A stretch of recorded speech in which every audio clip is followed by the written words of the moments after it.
Oh, tayo ka na muna. Mas maganda ang tayo. In behalf of kindergarten completers in this academic year 2023-2024, I would like to thank you all for coming here today to celebrate our memorable event. It feels like just yesterday we were learning our ABCs, and now here we are ready to take on the big world of elementary school. Thank you to our amazing teachers who have taught us so much more than just numbers and colors.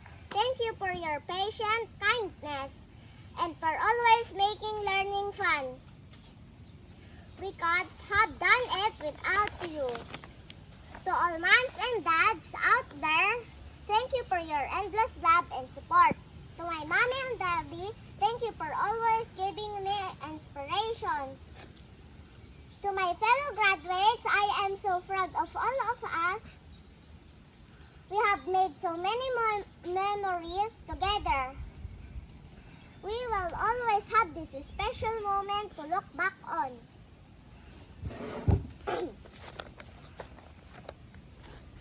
As we get ready to say goodbye to kindergarten and hello to first grades, let's remember